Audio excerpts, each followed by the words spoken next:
The New York Jets are a 6-4 team and are coming off of a 10-3 loss to the New England Patriots. Anytime you hold the Pats to 10 points at Gillette Stadium, you would think that would be enough for a win, but as we saw in Week 11, it clearly was not. Quarterback Zach Wilson was asked after the game if he felt like he let the defense down, and Zach Wilson quickly answered no, he did not feel like he let the defense down, and that's a big problem. The New York Jets are a very good defensive team, and it shows week in and week out. This is the same team that held the Josh Allen-led Bills to 17 points and the Aaron Rodgers-led Packers to 10 points at Lambeau Field.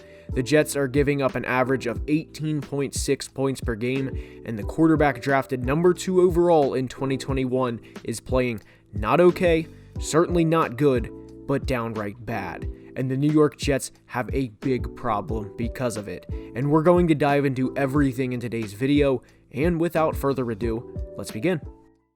With Zach Wilson, there's a ton of issues, and him not acknowledging he could have played better is a big issue that we will get into later, but there's a few stats I want to share first. This is per PFF, but in 2022, when Zach Wilson is targeting players 10 plus yards down the field, he is just 24 of 58 with 1 touchdown and 3 interceptions on the season. And more specifically, when he is throwing the football 20 plus yards from the line of scrimmage, he is 5 of 20 for 229 yards, no touchdowns, and 3 picks. His completion percentage of just 25% from 20 plus yards beyond the line of scrimmage ranks dead last out of eligible quarterbacks at 37th. He's behind Cooper Rush, Joe Flacco, Andy Dalton, Marcus Mariota, everyone. And the most frustrating part about this for Jets fans and for the Jets team is they don't need Zach to be the Mormon Mahomes, as he was sometimes referred to as in the draft process coming out of BYU. They need him to simply not turn the ball over and to make plays that are there. Wilson has also been horrific under pressure in 2022, and on the season, he is just 16 of 60, meaning yes, he is completing just 26.7% of his passes under pressure to just 1 touchdown and 5 interceptions. And a play I wanted to highlight was from Denver back in Week 7, as this exemplifies Wilson's struggles this year.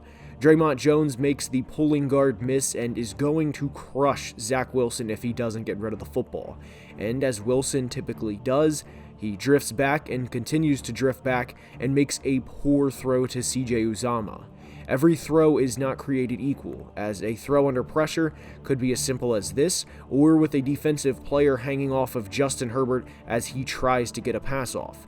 But this pass is one Wilson has to make, as it does not get easier than this. Sure, Wilson's not standing in the pocket, but overthrowing a 6'6" Uzomah on a throw 9 yards from the line of scrimmage is awful. The next play was a 3rd and 3, and there was pressure immediately off the edge from now Dolphins pass rusher Bradley Chubb, and credit goes to running back Michael Carter here for picking up a block up the middle, but as Wilson was rolling, he either has to throw this ball right now to Tyler Conklin, where either Conklin gets it or no one gets it, or throw it away immediately. And to be clear, this safety, Justin Simmons, was drifting to his left and not cutting towards Conklin, so Wilson did have Tyler open for a split second. The drifting back and throwing it off his back foot before he gets absolutely drilled was the last thing Wilson should have done in this situation. The Jets were lucky this ball was not intercepted, which would have set the Broncos up in good field position because they would have had the ball around midfield with room to run it back as well. This game was a punt fest between the Jets and Broncos, but this type of frustration on back-to-back plays from Wilson, with one play that has to be made on an overthrow to Uzomah and one terrible read, in a lot of ways summarizes Wilson's season. Frustrating play after frustrating play. The Jets' offense in New England in Week 11 was anemic, and whether Wilson acknowledges it or not, played a big part in this. He finished just 9 of 22 for 78 yards on the day and was 2 of 9 when throwing the ball 10 or more yards down the field with just 47 yards. It's not an exaggeration to say if the Jets have a league average quarterback in this game, they put up more than 3 points, and they are not in a position at the end that they were before Marcus Jones returned a punt for a game-winning touchdown. The Patriots also held the Jets to just 59 rushing yards on 23 attempts for an average of 2.6 yards per carry. I understand Breece Hall is out due to a torn ACL, but when there is no threat to a passing game, and I mean legitimately no threat, teams can force the Jets to pass because there is no respect shown to Wilson because he consistently does not make the plays he needs to. The Jets were 1-2 when Joe Flacco started in weeks 1 through 3, and they lost to the Ravens and Bengals in those games, which didn't surprise me, not because Joe Flacco was starting, but because the Ravens put up 24 points when they played them, and the Bengals put up 27 points, and they were coming off of an 0-2 start. And even if Zach Wilson plays those games, based on what we've seen from him so far, there's a very good chance the Jets start out 0-3. Because remember, in week 2 against the Browns, Joe Flacco led a game-winning drive. Wilson has played in 7 games and has just a singular game with a passer rating above 100. Passer rating obviously isn't the end-all be-all statistic for quarterbacks, but it does show how inefficient Wilson has been. He also has 2 games below 50% completion percentage, which were both against the Patriots, and in those games, the Jets put up 20 combined points, and perhaps the cherry on top, Wilson threw an interception in Week 8 against New England while trying to throw the ball away. And this is why the Jets have a problem. For Zach to have 4 passing touchdowns in 7 games and nearly 200 passing attempts is bad. And they lost a game on Sunday due to him not being able to make plays. Him not thinking he held the team back, on top of it, to me at least, shows a lack of accountability. This wasn't just a game where the same old Jets dropped to 2-8 on the year, and their head coach is going to get fired at the end of the season for what would probably be the 4th time in the last 9 or 10 years. This was a game where you could make a statement by beating the Bills in Week 9, then coming off of the bye, go into Foxborough and beat a team that hasn't lost to you since 2015. This was a game where you could sit at 7-3 through 10 and have the Patriots truly sweat as they sit at 5-5 and headed to a game against the Bears, in a game you will more than likely win, and could have been 8-3 through the first 11 in what was again a rebuilding season, and a season in which you lost Breece Hall, a potential offensive rookie of the year candidate, to a torn ACL, and offensive lineman Elijah Vera Tucker for the year due to a torn triceps injury. Despite the adversity, this team with a bad quarterback would be 8-3, and if he simply played close to average, they would be a team nobody wants to play because of how damn good their defense is. I've been a very big supporter of the Jets and everything over the past couple of years, but this is a major bump in the road at best, because there's a ton of concern about how Zach Wilson has played, not just for the past game or two, but for his entire career. When I was making this video, head coach Robert Saleh told reporters that he's not committing to Zach Wilson to be the starting quarterback for the Week 12 game against the Bears. Ultimately, I do think Wilson will start, but this is the start of what no franchise wants to go down. The convincing yourself of there's plays Zach has made and that there's flashes and he could be the guy.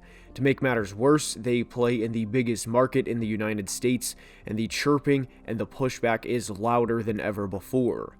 CBS tweeted out a comparison on Monday after the 10-3 loss to New England, comparing Zach Wilson's first 20 starts to Jamarcus Russell's first 20 starts, and that's frightening. It's even more frightening that the numbers are not far off. Connor Hughes is a reporter for SNY, and it was reported, quote, "Sources inside the Jets' losing locker room told SNY that Zach Wilson was walking around after the game like he isn't the problem," end quote, and it rubbed more than a few the wrong way. I'm not speculating on who it rubbed the wrong way, and I don't claim to know, but more so thinking out loud here. If you're Quinnen Williams, and for your whole career you've dealt with Nick Bosa was the pick before you, and you're a defensive tackle, and you weren't worth the 3rd overall pick, to now having 8 sacks in 10 games, again, as a defensive tackle, and having a career year and about to get paid in a big way, congratulations to Quinnen and his family, by the way, How would you feel if your quarterback takes no accountability, is damn near last in every passing statistic, and you are in the midst of an Aaron Donald type year? Again, I'm more so thinking out loud here with Quinnen, and I want that to be clear. The defense probably would not be the only ones frustrated, as the Jets spent a top 10 pick this year on receiver Garrett Wilson, who has 2 receiving touchdowns on the season, both of which came in Week 2 when Joe Flacco was the team's starting quarterback. Wilson has showed a ton of promise, but Zach Wilson cannot get Garrett Wilson the football. There's been legitimate flashes with Garrett where you think this guy is a number 1 receiver, and it's as simple as get him the rock. I realize losing both Breece Hall and Elijah Vera Tucker hurts this team quite a bit, but the defense is a Super Bowl caliber defense. And this may be a hot take, but I don't think it would be the worst thing for the Jets to bench Zach Wilson for a game and to sit him down and say, look, we need you to be better, and you are in some ways costing us games. The Jets had 2 total yards in the second half against New England in Week 12, and someone unfortunately for Jets fans did the math, and they averaged 2.77 inches per play in the second half. The Jets have a major problem. Robert Saleh has done a lot of things right since becoming the head coach of the Jets, and with their backs against the wall in this situation, how will they handle the next roadblock? I personally can't wait to see what the Jets do and what their plan is moving forward. And that's all I have for today's video. I hope you enjoyed. If you did, please like the video and subscribe to the channel, as it would mean the world. And until next time, as always, please be safe and have a great day. Love you guys.